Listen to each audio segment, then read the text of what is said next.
Okay, here we go. 60 minutes of pure bliss. That's not the name of the show. That would be The Sweat. She's Jessie. I'm Emerson. We are your fun-loving hosts.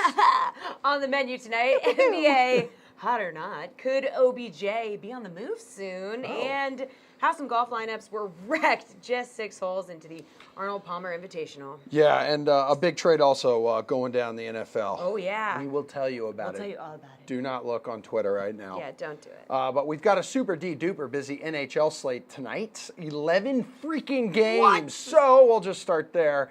Say what up to TK Live's Jeff Ulrich and Awesemo.com's Chris Wassel. It's NHL prize check, starting with Patrick Kane, who is the most expensive skater at $8K against the Sabres, but Kane has only 1 point in his last 4 games.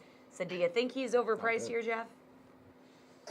No, I think this is a great spot to get back on the Patrick Kane train. I mean, Buffalo's been horrible. They've allowed 4 more goals in 4 of their last 5 starts. They're just a great team to target right now for fantasy purposes. And look, I mean, everyone knows Sidney Crosby is on a roll here, and I think most people will just take the savings and go down to him. But you want a piece of the Chicago Blackhawks tonight. I mean, this is the only game on the slate, I believe, with a puck total over 7. The Blackhawks are favorites. I mean, it all sets up as just a really nice spot. I mean, I don't. There's really, again, if you're going to pay up for a stack here, and you want to get expensive, going with Kane and Taves or Kane and someone else is fine. I like getting back on Patrick Kane for numerous reasons here. Chris, if I know you, you never left the Patrick Kane train. Never. Yeah, don't lead the Patrick Kane train, especially tonight. I mean, look, hometown of Buffalo, loves to play Buffalo, averages a point in the third a game career against Buffalo. Me Buffalo, Sue Buffalo, muy good Buffalo. Muy caliente. I mean, it's going to be a lot of fun tonight. Well, Steven Stamkos has also been pretty cold. I'm talking just 1 goal in his last 7 games cold. And he'll cost you $7,400. Too expensive for you, Chris? He's facing the Wild this evening. You know what? Anything with Tampa, not terrible at this point, at least until I think that the only terribly priced player among the high priced guys for Tampa probably is Vasilevsky, and that's only just because, well, at some point he had to be. But all kidding aside, look, Stamkos hasn't been terrible of late. He's been generating scoring chances. It's not like he's done nothing. It's just some of his shots have not hit the net. That's the biggest problem that Stamkos has had right now. He's had a lot of attempts, but they seem to be missing. I'm not too worried. I would still take him anyway. All right, Jeff, what do you sit on Stamkos this evening? I mean, I'm a little bit more worried than Chris, but I get what he's saying. I mean, it's really never that bad an idea to pay up for a Tampa Bay stud because they're scoring like 4 or 5 goals a game. So, and it's not that bad a spot against Minnesota. The problem is this is a huge slate, and you start to look at some of the guys underneath him. Taves is cheaper than him, but even Barkov is cheaper than him. I really like the Columbus guys going up against Pittsburgh, and they're all in the 6K range. I just don't think this is a slate to take the shot on Steven Stamkos. Like, I'm not even sure how low owned he's going to be because the Tampa guys always seem to get a little popular. So I really like just paying down. I don't think this is, again, I just don't think this is the spot or the slate to take a shot with Stamkos here. He hasn't really been that productive. He's been hit or miss lately too. So all things considered, not the greatest matchup, just way better options that are still going to be lower owned, if not lower owned than Stamkos. And I just don't think this is the spot where you should really use him. All right, Sidney Crosby's been on a roll, 21 points in his last 10 games. So is he a steal at 7,800 facing the Blue Jackets, Jeff? Not really. I mean, Columbus is, we're talking about a pretty good team here. I mean, they're middle of the league or just above average in goals allowed. But then, you look at penalty kill too. I mean, they got the 3rd best penalty kill in the league. So Pittsburgh's still a little bit depleted offensively. I mean, I think this might actually be catching up to them. I mean, Chris Letang probably going to miss tonight if he's not already been ruled out. I can't confirm that. Ollie Matt is still out. So this is still kind of a thinner team on the back end. And I think against a team like Columbus, I think it's going to catch up to them in the spot personally. I think, again, everyone is probably going to just keep riding Sidney Crosby. And I get that line of thinking, but on this big slate, I think there's other ways you can go. I don't think you necessarily have to eat the chalk here. We already mentioned Patrick Kane, who, might be a little popular himself, but I like that spot better. So for me personally, I think this is actually might be a sharp time to get off Sidney Crosby. So cue the Crosby 5-goal game after I said that. Yeah, that would Great. be unfortunate. Chris, what do you think about Crosby for 7,800? You know that Cranberry song Zombie where they keep saying it's in their head Yeah. over and over Love again? that song. Yeah. In my head. That's the Columbus Blue Jackets right now with the Emerson. Pittsburgh Penguins. It really is, unfortunately. Look, Columbus cannot beat this team. So much so that Sergei Bobrovsky is not playing tonight because it's in his head. No matter what any Columbus coaching staff person is going to say, no matter what any player says, come to pregame tonight, Pittsburgh is in their head. Particularly Sidney Crosby and Jake Gensel are in their heads. And until they figure out a way to stop them, you at least have to consider playing them somewhere. Now, would I go overboard with exposure? No. Because as Jeff said, 11-game slate, I've got a multitude of options on the back end of tonight's slate that I can use that are cheaper than Sidney Crosby. The most expensive player overall on this slate, that would be Tuukka Rask. 8,300 as the Bruins host the Panthers. Boston's been piling up points since February. The streak now sitting at 17 games. So is that a fair price for this netminder, Christopher? You know what? Because of the streak, it's a fair price. Is he going to produce at that value tonight? No, of course not. Because it's the Boston Bruins. But even in the game against Carolina, which by all rights they should have lost, by the way, but they didn't. They survived. The same kind of things that bugged them in that game and the previous game to an extent could come back to haunt them tonight, especially against a very fresh Alexander Barkov line, which usually does well against even, yes, the Patrice Bergeron line. So do not be shocked tonight if it's one of those 4-3 type of games, and that really does not make Tuukka Rask that valuable of a play. All right, Jeff, what do you think? Is he a valuable play? Does he return value at this price point? I mean, he is a massive favorite. I mean, it's pretty big favorite here, and 1.3 on the odds on decimal system. He's the biggest favorite on the slate. So I mean, that's why he's priced up here. At the same time, I agree with what Chris said. I mean, Florida's losing, but they're scoring goals. So the idea here that you're just going to get like a 1-goal game or like a shutout from them seems kind of risky. I'd much rather go down to Greece if I was going to pay up. The Senators are just horrible. Islanders have been so consistent all year. I mean, he's still a solid goalie. I have no problem going there. I think even Martin Jones, a guy I almost always try and stay away from, is interesting too. I mean, San Jose is a pretty solid team, and then at home. And I mean, I like the Blue Jackets. So if you want to go with Korpisalo, I mean, as a value play, I know Chris will hate it, but I think there's some logic there to playing him over Bobrovsky tonight. And I do think, with Matt Duchene and the trades, I think maybe it's the spot for Columbus. So if you want to get a little crazy, go down there. But I don't think you have to pay up for Rask. I mean, Vasilevsky is another target you could go up top. There's just too many other options. I just don't think Florida's that great an opponent for them right now. So I agree there. I think he's a little bit overpriced. Cool. All right, you two will be back for Tears of Joy later in the show. For now, a little update on the Josh Rosen situation, followed by NBA Hot or Not.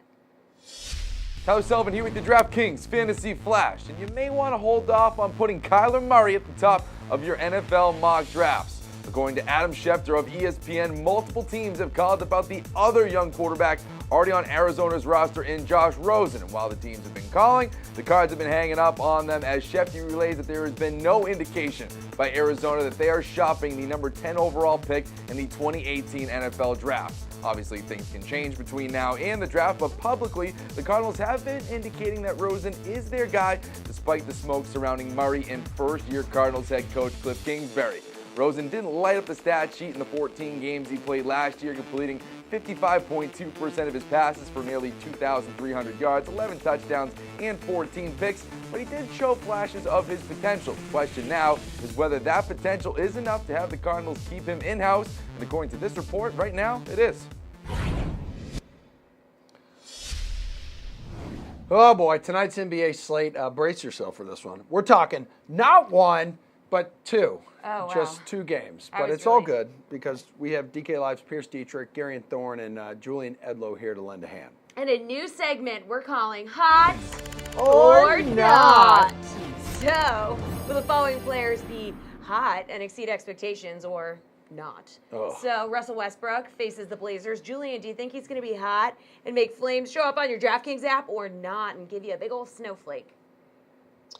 I do think Russell Westbrook is going to make flames show up on your DraftKings app. He's coming off over 66 DraftKings points in his last game against Minnesota, and that was with Paul George back in the lineup. That first game back from a shoulder injury oh no, the lights go out on me in our new DraftKings office.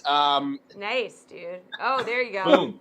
Just make sure you keep There moving. shall be You're on light. track. Not very hot. This segment is not very hot right now. Well, yes, it is. Keep going. Yeah, that was a pretty cold take right there, but I can still say that Russell Westbrook will be hot. Paul George was cold in his first game back, just 8 for 25 from the field, and scored 37 DraftKings points in that game. So I think Westbrook is still going to have to carry the load for OKC, and he's done really well in this matchup this season against Portland. 3 games, he's averaging over 61 DraftKings points against Portland. So I think this is a spot that he can really show up. Really tough to fade him on a 2-game slate.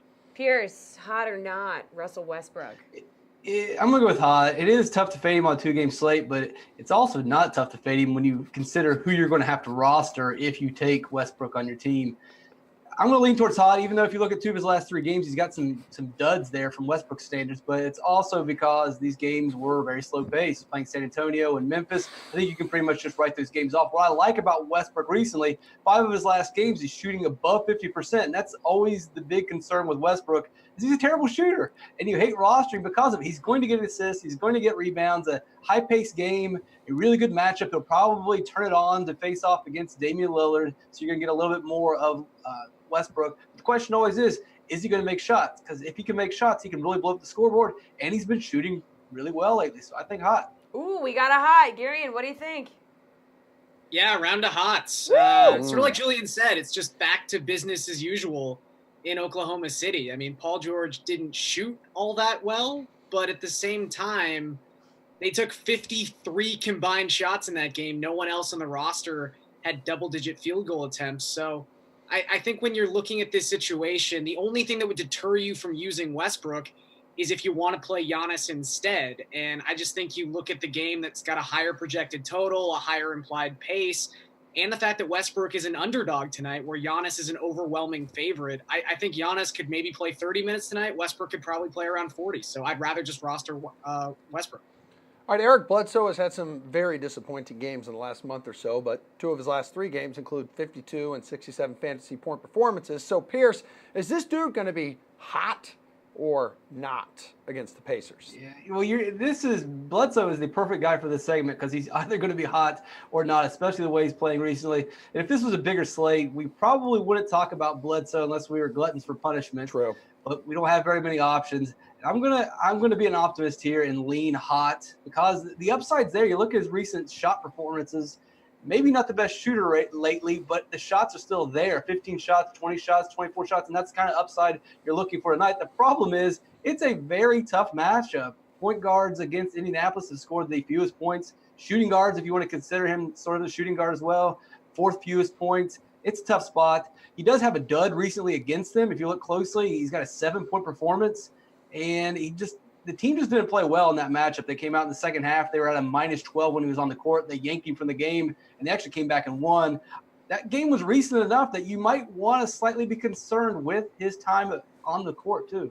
But I'm still going to go hot just because the shots are there. Okay, There you go. Jules, Eric Bledsoe, hot or not this evening? Yeah, I'm going not here. And like Pierce said, it is the perfect guy for this segment. Like against Sacramento recently, 67 DraftKings points on that West Coast trip.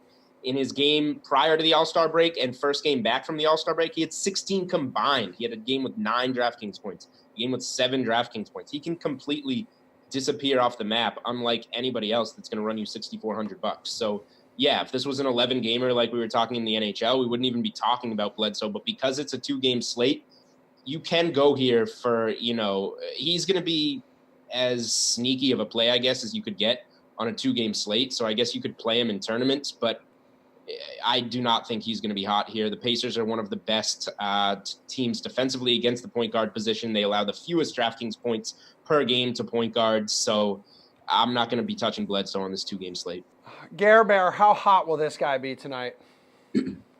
I think to kind of echo what these guys are saying, it's tough because it's an exceedingly hard matchup by the statistics. But at the same time, on a slate this small, you might want to try to differentiate yourself with someone who has as high a ceiling as Bledsoe does. And, Pierce talked about the shots being there. His last 3 games, 22.1 field goal attempts per 36 minutes.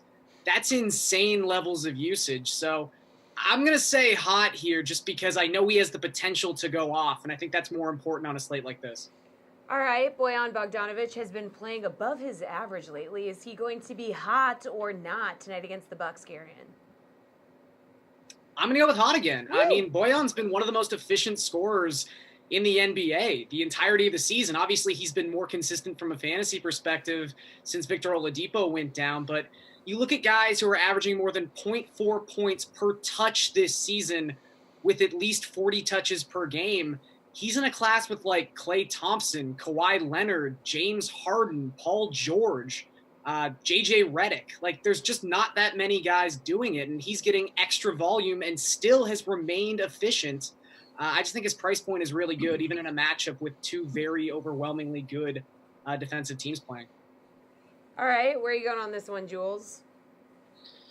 Yeah, I think he's going to be hot. He has not been hot against Milwaukee in 3 games this season. In 31 minutes, he's averaging just 21.3 DK points. But you look at that recent game log, 53 against Minnesota, 35 against Orlando, 41.5 against Chicago. Those are much easier matchups than going up against Milwaukee, but Indiana's still sitting up there in that 3 seed in the East. Even though they're double-digit underdogs in Milwaukee, they should keep this one competitive at least long enough. And Bogdanovic is just the go-to guy without Oladipo on the perimeter here. So I trust him to keep filling it up. He's only $6,000, so you only need 30 points or so here to reach value. I think that's definitely in play for him the way he's been playing. And 2 games, we got to trust a guy like this, I think. Pierce, you want to add another hot to that?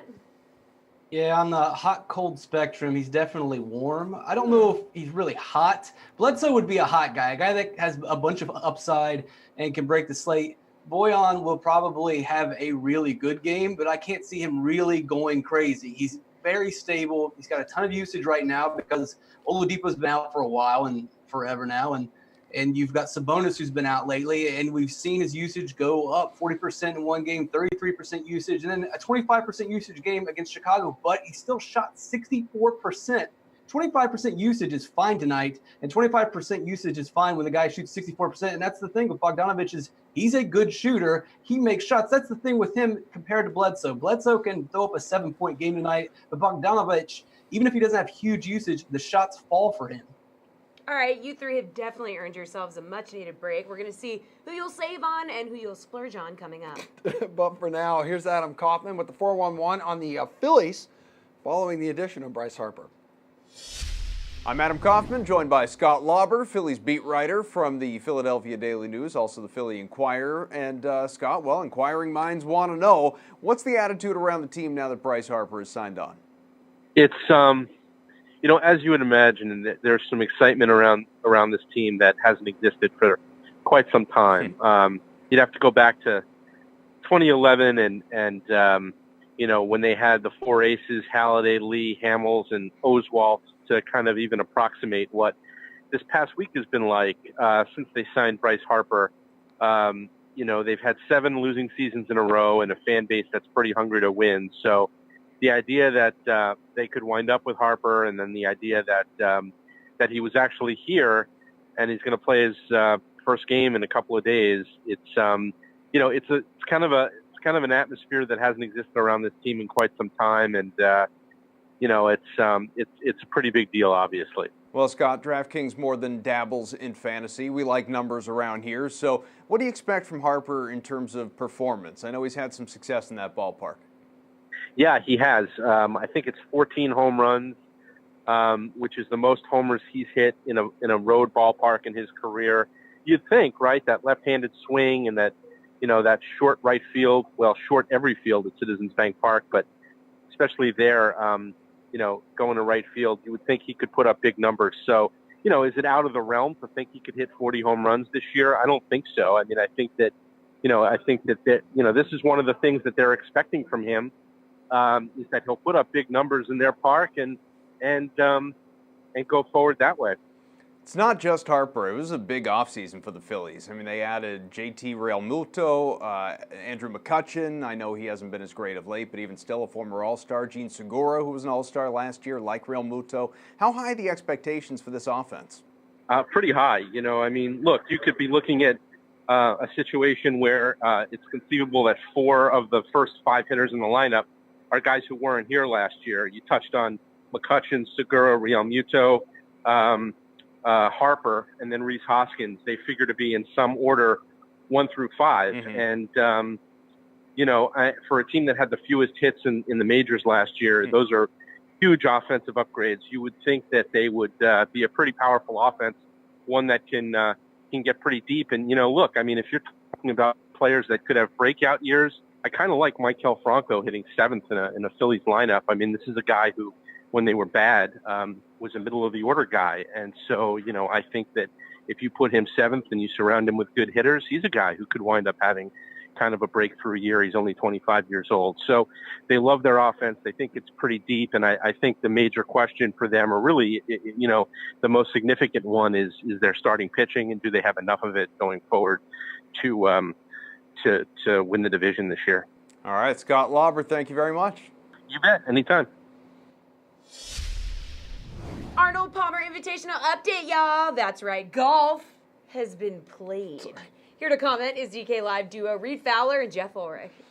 Reed, get us started here. You surprised who's at the top of the leaderboard right now? I believe he is on your roster. Ooh. Yes, he is. RCB is someone that I've been wrong quite a bit, but this guy I was right on. A lot of guys, too, in the industry, and people rostered him, I think, at 20% in GPPs.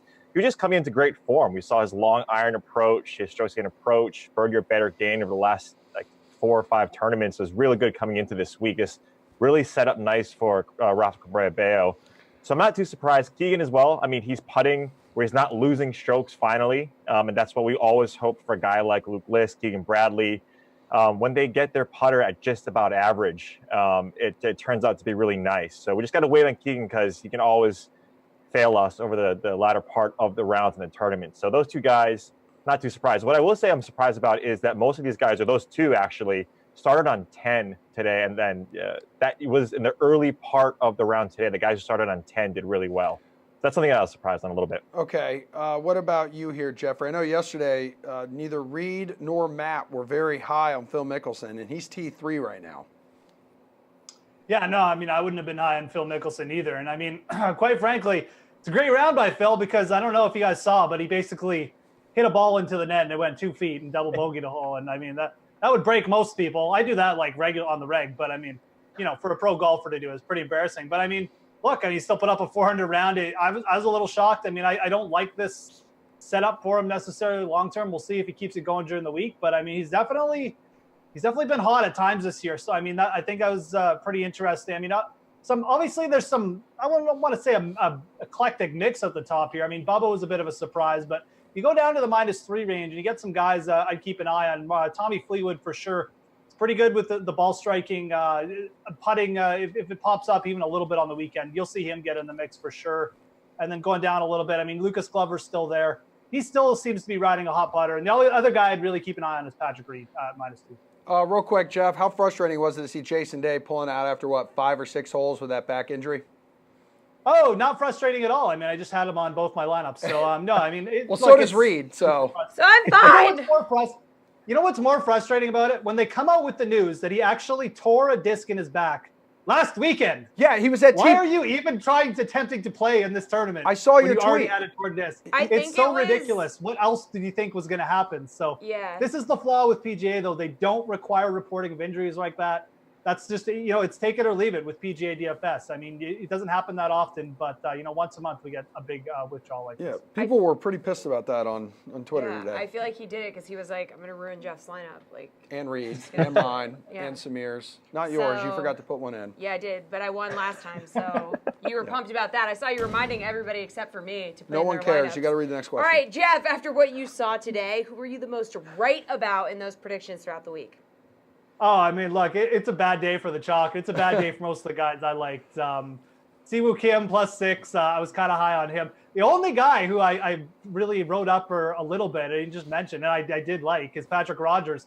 And I would really keep an eye on Patrick Rogers. This is a good spot for him. He finished top 10 here last year. He's had a great ball striking round. He's like second in strokes gained tee to green, and that's good because he normally gets things done with his putter. That putter heats up.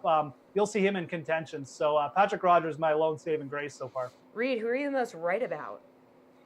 Yeah, I mean, outside the guys we talked about at the top of the segment, it's fading Matt Every. I think you got enamored by his course history, and this is always an argument each week: is do we play the guys who do really well here? Like Henrik Stenson was another one, and Matt Every. If you don't count Jason Day as the worst golfer, Matt Every shot a +11. Right, he's losing a ton of strokes putting him through approach. He's living up to his name as the Butcher of Bay Hill.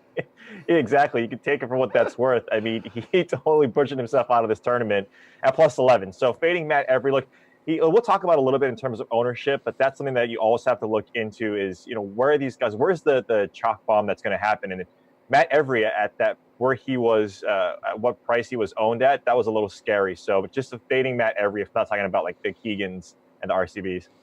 Jeff, I remember you just saying not many of your picks are playing fantastic. So who were you most wrong about? Well, let's see. Siwoo Kim. Okay. Jason Day withdrew, so that was awesome. Danny Willett is at +6. Louis Oosthuizen's at +4. Brooks Koepka's at +2. So, I mean, basically just like everyone that I thought was going to play well this week is sucking so far. But, I mean, look, it's only round one. We got some time to bounce back. Ian Poulter's a +1. It's another guy who's fit. He's actually inside the cut line, so that's good for Poulter. That's a win for me. Yeah, lots of guys didn't play well. I know, look, I mean, a lot of these are popular plays. It's not just me that like them, obviously. There was reason to like a guy like Brooks Koepka, or even a reason to like a guy like Danny Willett. But we'll see what happens. Obviously, a bad week to start off with, but yeah, lots of misery to go around. Yeah. Love having you on here as a golf analyst and giving advice to everybody. Reed, who were you most wrong about? Daniel Berger. I pivoted off of Lucas Glover because he was projecting to come in at 15-20%. And whenever you get a 15 to 20% Lucas Glover and riding a hot putter like Jeff was mentioning, that really scares you. And that's one thing that you have to look through week over week is, are you fading for the right reasons, right? You're just fading because, 15 to 20% of guys are playing Lucas Glover, so he might not do well, as opposed to he's playing extremely well. He's on a hot streak. And Daniel Berger +5. Right, you kind of make the stats, manipulate the stats to work for you. That's what I did. He's right there with Henrik Stenson, who were saying, hey, look, 4 top 5s in the last 5 years. Both of those guys at +5 today just didn't do well. So Daniel Berger is the guy that I got most wrong so far. All right, well, Jeff, were you surprised by anybody's ownership levels here? I mean, Matt Every probably. I was a little surprised. I mean, there is a pretty good case for Matt Every. He's played well this year, like he really has. And when he is actually playing well, which isn't all that often, he can definitely get hot and has upside. But still a little surprised that many people actually dove into him. Otherwise I wasn't that shocked about most of the ownership. I haven't necessarily looked at everyone's ownership, but the Jason Day ownership, I can say I was surprised, but I mean, he was a pretty solid play there. He was a little bit higher than I thought he'd be, but there was reason to like him. I mean, he's under 10K. He's obviously a former winner here. Nobody knew about the injury news. So as far as lower ownership goes, maybe a little bit surprised that a guy like Tommy Fleetwood came in a little bit lower. That's about it, though. Reed, what can you add to that? Yeah, Ian Poulter. He was going to be a popular play, but in GPPs, he's at 30% ownership, and in cash, he's at 64%, and shot a +1. And at that 8,000 price tag, he was a popular pivot. Looks like it, over the Siwoos and the Bubbas around that range, the Louis Oosthuizens. So Ian Poulter, again, a popular pick here. That's not exactly lining up to where you would want to play Poulter, but at 30%, he's at +1. Whatever the cut may be. That's one I was really surprised on because, at 6, you got some guys around that range at 16 to 12%, and Poulter just, he's a guy that garners so much ownership in that range. Of all the players in play this week, I think Poulter had the biggest discrepancy between his outright win odds and his actual DraftKings price. Like, he was 8K, guys like Stenson above him, a couple other names, but they're like Berger was above him and probably at way bigger odds to win. So I think that's what led to ownership. I agree, though. I mean, that's really heavy ownership for Ian Poulter. So even though he is in good form. So. Cool beans. Great work, fellas. Reed, you will be back to talk NFL, big trade, new quarterback in Washington. That's coming up in a bit with Pierce. Jeff, you're going to be back to talk Tears of Joy of hockey, right? That's true. Tyler Sullivan here with your DraftKings Fantasy Flash. We have a spring training battle brewing with the New York Yankees. Skipper Aaron Boone relates to reporters down in Florida that he doesn't see a platoon scenario happening at first base this year. It's tough for me to envision us having 2 first basemen, Boone said, especially when we feel like LeMahieu would be that guy that gets backup reps there. He's obviously referring to newly acquired infielder DJ LeMahieu. That would mean it's a straight-up competition for the starting spot between Luke Voit and Greg Bird. For going by last year's production, Voit seems to have the inside track at the job. He took over at first base after the Yankees acquired him from the Cardinals around the deadline last summer. In 39 games played in pinstripes during the regular season, Voit hit .333 to go along with 14 dingers and 33 RBI. Bird, on the other hand, he struggled last year after coming into the season late due to injury. He batted just .199 on the year with 11 home runs. It seems like it's Voit's job to lose at that point. All right, we promised they'd be back for Tears of Joy. We almost always deliver on our promises. Welcome back to DK Live's Jeff Forwick and Awesemo.com's Chris Wassel. Roll that Tears of Joy open. Let's go. So we discussed a lot of big names earlier in the show. Let's jump down to the bottom 3 tiers here. So not big names. Who's your top pick from Tier 6, Jeff? I'm going to go with Artemi Panarin to basically just sticking with my Columbus Blue Jackets idea from the first thread.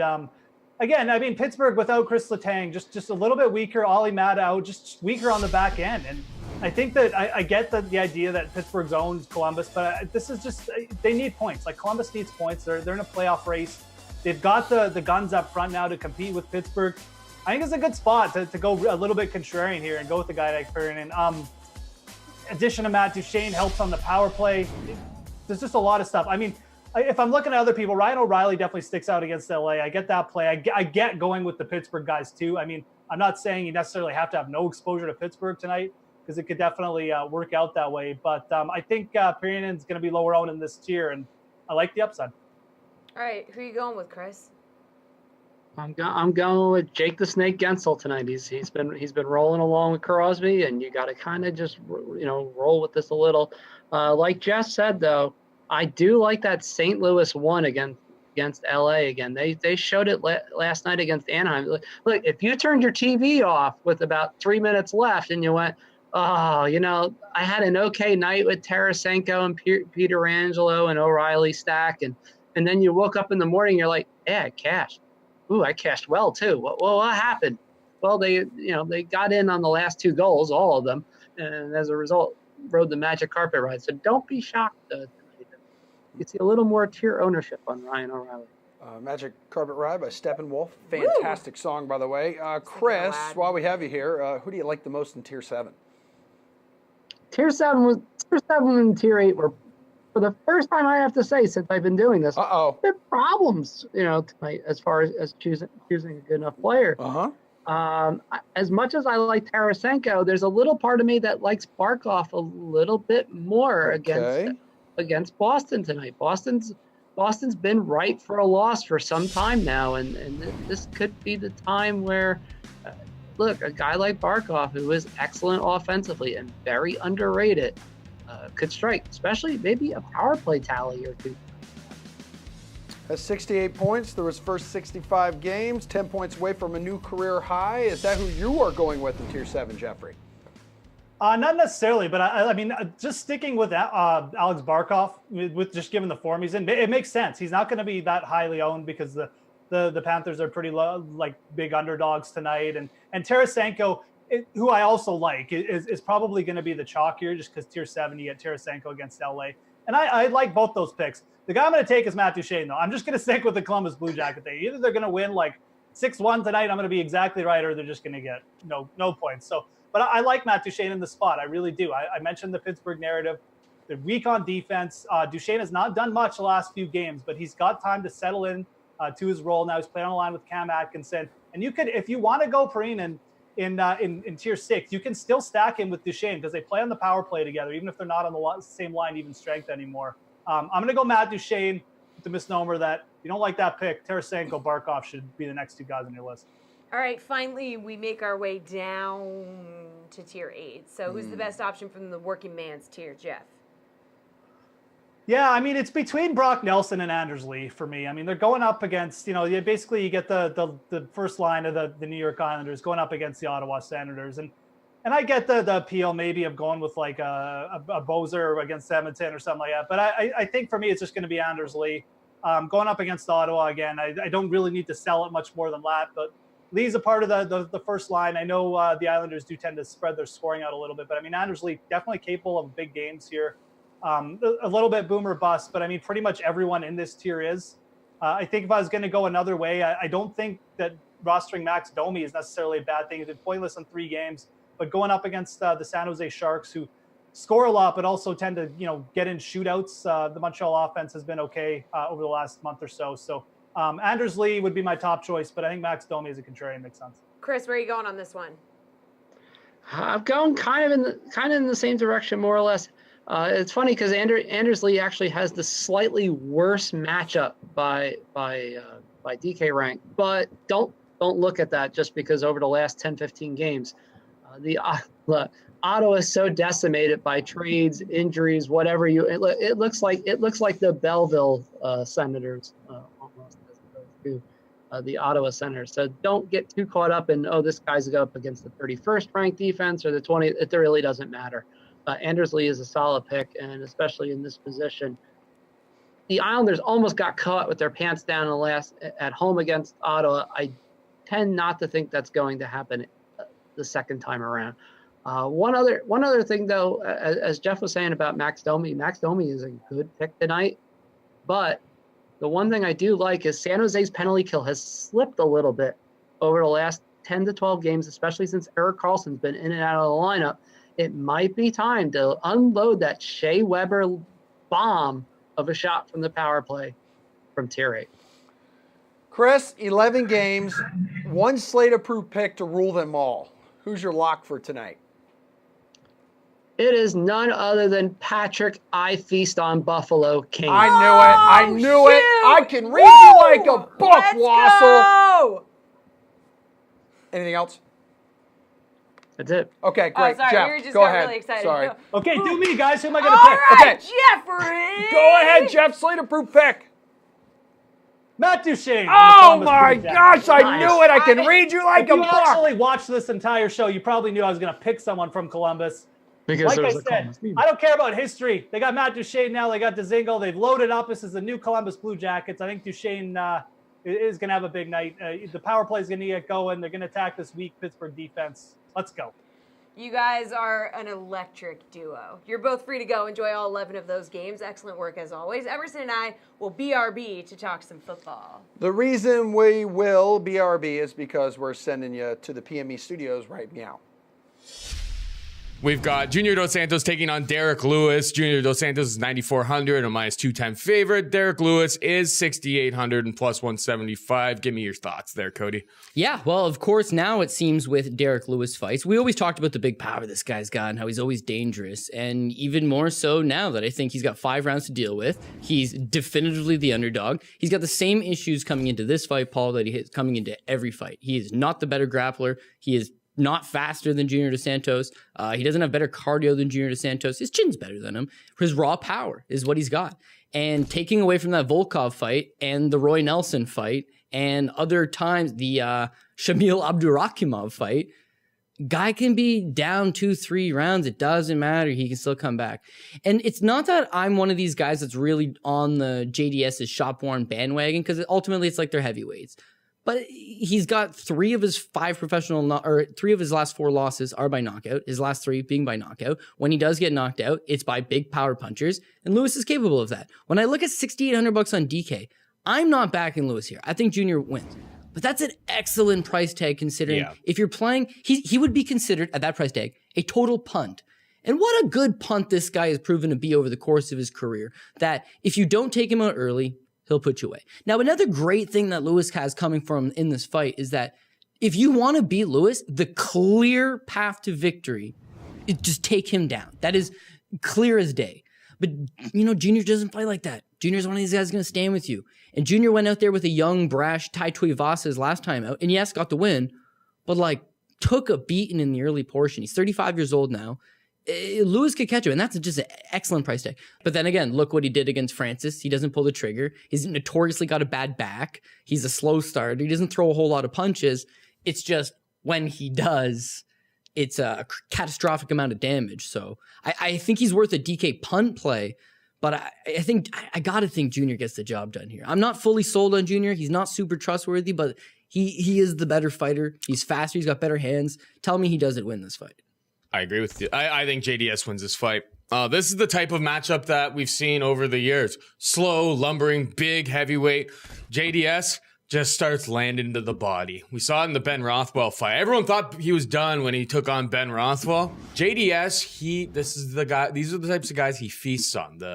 The slow, lumbering heavyweight. They can land to the body, maintain distance, keep at range. We've seen Derek Lewis. He gets hit to that body and he starts, he has the worst body language of anybody on the roster. No pun intended. But it's a heavyweight fight. It's heavyweights are going to heavyweight. We're not going to be shocked if Derek Lewis lands one big, massive overhand and JDS is rendered unconscious. Like, that's generally that's the risk that you're playing in this game. But JDS is going to be so much faster than this guy. We've seen it with Ivanov, Tuivasa, and Rothwell. I think he wins here. All right, sometimes the truth will set you free. Sometimes it will set you on fire. In this segment called NFL Spin Move, we put a DK Fantasy spin on today's NFL headlines, and Pierce and Reed are here to do all the dirty work. Look at that serious look on Reed's face. Yeah, guys, the big news today, obviously, the Broncos and Redskins have agreed to terms on a trade that's sending Case Keenum to Washington. Yes. It's crazy. It's Indeed. crazy. So the Broncos are getting the Skins' 6th-round pick. Washington gets a 7th from the Broncos in 2020. Reed, what's your take on this? Is Keenum the right fit for Washington, and who won this trade deal? I feel bad for the Washington Redskins fans, because if you look at their QB depth chart now, it's Case Keenum, Colt McCoy, and Alex Smith.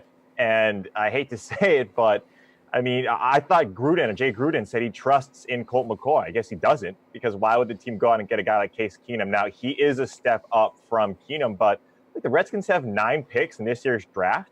Why not go and get someone new? Why put Colt McCoy in there for the first 3 or 4 games, then bring some guy like Drew Lock or one of these QBs? You got the 15th pick in the draft in the first round. Why not rebuild that way? What you're doing is you're swapping one mediocre quarterback for another, and you're getting that 21 mil cap hit, right? I mean, that's what they're going to be paying him, 7.5 mil. So that, to me, Case Keenum is going to be a journey quarterback. You appreciate and you applaud his effort, but this doesn't move the needle whatsoever. It's just, you're just paying more for a quarterback that you could be getting, or you could be using a serviceable quarterback like Colt McCoy. So it's fine. They're trading, ancillary picks in the 6th and 7th round, so it doesn't really matter in that sense. But I just feel sorry for the Redskins fans. Pierce, is there any hope for Redskins fans that Case Keenum's going to come out there and just be the savior they've been waiting for? Everyone loses. Everyone loses in this situation. Okay. Case Keenum basically went from Denver to Denver. I mean, you look at the receivers he gets to throw to here. What's changed? Now he just has to live in terrible Washington traffic. Terrible for him. Washington and Washington's fans, at least go out there and maybe try to get Teddy Bridgewater. Maybe try for Nick Foles. I don't know. Get crazy, get Colin Kaepernick, but do something. Don't go get another mediocre quarterback that does nothing for you. And Denver, on the other hand, wow, they got a 6th-round draft pick, but really they lose because at least you had a serviceable backup, as Steve Buchanan always likes to point out that Joe Flacco is going to be injured week 2. Now what are you going to do, start your 6th-round pick? I just don't see how this helps anyone. This is a terrible move all around. I mean, they kind of had to do something because Alex Smith, unlikely to come back after that gruesome leg injury. But going back to what Reed said, how he feels bad for the fan base, Robert Griffin III, we obviously know the nasty breakup they had a couple of years ago. That's definitely what the fans wanted. So he's throwing some shade out there. Forgot to use his sarcasm font. Adam Schefter, though, reporting the Cardinals have been receiving inquiries about quarterback Josh Rosen, but they aren't indicating that they're willing to move on from him at this time. Rosen wasn't great in his rookie year, but we've seen young guys make huge improvements from their first to second seasons. You think the Cardinals would be smart to stick with Rosen right now, Pierce? I mean, it is a little early to give up on him, and they don't really have much of a team to build around him. Even when they had David Johnson, they weren't even giving him the ball. You were going through different coaches. I think it is a little bit early to give up on him. You can go and look for Kyle Murray, or you can look at Dwayne Haskins, but it is a little too early. He might not work out, but don't trade him to the Patriots. Please don't trade him to the Patriots. I don't want to have to deal with that guy for 10 years. Bill Belichick will probably turn him into a superstar. So if anything happens, trade him to anybody with the Patriots, please. And because of you saying that, they will trade him to the Patriots. Immediately. It's just going to happen. What do you think here, Reed? Yeah, absolutely be smart to keep this guy. I mean, that's how we've said it over and over again. You get these rookie quarterbacks on their rookie contracts and you build around him. Josh Rosen, when he got drafted, was arguably one of the top. A lot of these pundits, a lot of us talked about this. We talked about Rosen being potentially the number one prospect over Darnold, Allen, and these other guys in last year's draft. All of a sudden now you get him in a bad offense with a bad coach. I mean, Mike McCoy, Steve Wilkes, these guys were out before the season even ended. And they had one of the worst offensive lines, 26th in adjusted sack rate. So is it really Rosen's fault? He was running for his life the entire time. I mean, David Johnson was, essentially deemed unusable every single week because of where he was put in that offense. So why would you give this guy away? And the market for him is a third-round pick. That's what teams are going to be giving up, that's what teams would give up for Rosen, who could potentially be a superstar in this league in the right situation. It's absolutely absurd, and yes, they'd be smart to keep him. Kingsbury and these guys, this is a systematic error with the Cardinals. They put out so much publicity that Kingsbury likes Kyler Murray. If they take him and it doesn't work out, it's a lose. If they don't take him and then they keep on losing, it's a lose. And so you kind of you put yourself in a position to have to take Murray at number one, because if you don't, you keep on losing, then you suck again. Yeah, because they're not going to act like they're desperate to get rid of Josh Rosen right now because they want Kyler Murray, because then teams would lowball them, obviously coming in, making an offer for Rosen, right? Right, and the easiest comparison is Jared Goff, right? You see Jared Goff, what he does with another coach. Now, is Kingsbury McVay? No, not at all. But go ahead, Pierce. This reminds me of David Carr, though.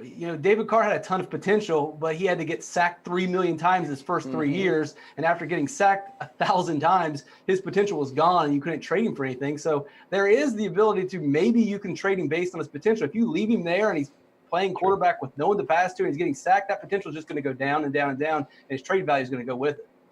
All right, guys, according to Jason Lockenfor of CBS Sports, 3 teams have been linked to OBJ in trade talks: the 49ers, Raiders, and Browns. Now, he says OBJ could be had for the right price, apparently. So if the Giants decide to trade him, which of these teams would allow him to be the best fantasy player that he can be, Reed?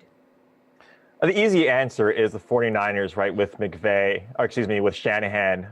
You just look at what Shanahan was able to do with Garcon in 2014. I think 100-plus receptions, one of his best seasons with Julio Jones, obviously. But I'm going to go with the Raiders here. And the reason why is their defense is extremely bad. 12th in pass play percentage last year, but dead last in pass per DVOA. And so when you look at what he potentially would be able to do, Carr was a MVP quarterback, and he had those MVP-like seasons back in 2015, 2016. He went to the Pro Bowl. He threw 32 touchdowns. So when you get a guy like OBJ, who's that possession, that over-the-middle receiver, we saw what Carr was able to do with a guy like Jared Cook. Get him in the right position, he's going to be in a lot of scoring opportunities, garbage time or not. OBJ would bring a lot. And then imagine OBJ in Vegas. I mean, he'd be unstoppable in terms of what he'd be able to do with that team. Now, in terms of what they would have to give up for him, I don't think the Raiders would be smart to do that with him or with Antonio Brown. But in terms of fantasy upside, I'd go with the Raiders. All right, Pierce. I mean, where could you see him fitting in? Beckham's got a problem with losing, and the Raiders and the 49ers are going to lose. They are in really difficult divisions, and you put Beckham on a struggling team again. We've seen how his numbers can decline when he's on a team that's doing nothing. Next thing you know, he's kicking nets and he's getting knocked out by field goal kicking posts. The Browns, believe it or not, the best place for him to win football games. And there's enough of offensive players there. I mean, you've got a quarterback who is willing to wing the ball around. You've got a Landry and a receiver that's going to take those routes underneath and pull some of the pressure off of him.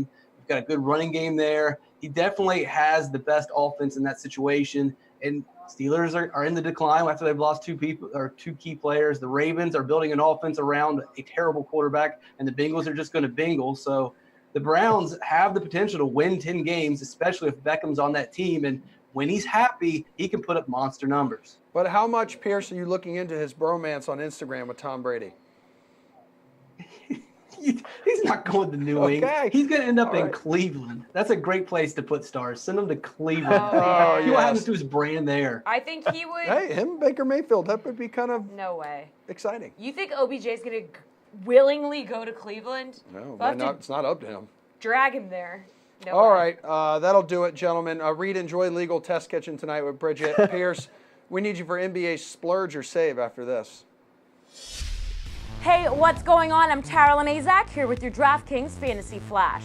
Kansas City Royals catcher and six-time All-Star Salvador Perez will have to sit out the 2019 season after he underwent Tommy John surgery on his right elbow Wednesday. Recovery time for a position player who undergoes Tommy John is typically 10 to 12 months, so Perez could make it back for opening day of 2020. The question now is, who will replace the 2015 World Series MVP? Royals GM Dayton Moore says he is confident in his young in-house options, Cam Gallagher and Maybreeze Villarreal, but could still look outside the organization. One free agent the Royals have reportedly been in touch with is Martin Maldonado. The 32-year-old Maldonado spent last season between the Angels and Astros, hitting .225 with 9 home runs and 44 RBI.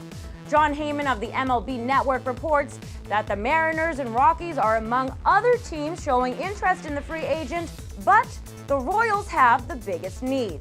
Losing Perez means losing the little power Kansas City had left in the lineup. He had 27 home runs for a Royals team that ranked 26th in that category last season. Final block of the show. We made it, fam.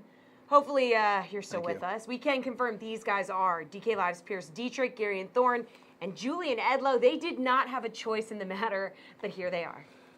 Time to splurge or save in the association. Are you going to splurge hard and take an expensive player, or save the cash and go with a cheaper option? Let's find out.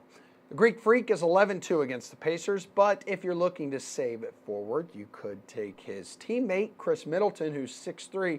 Pierce, would you rather splurge on Giannis or save with Middleton?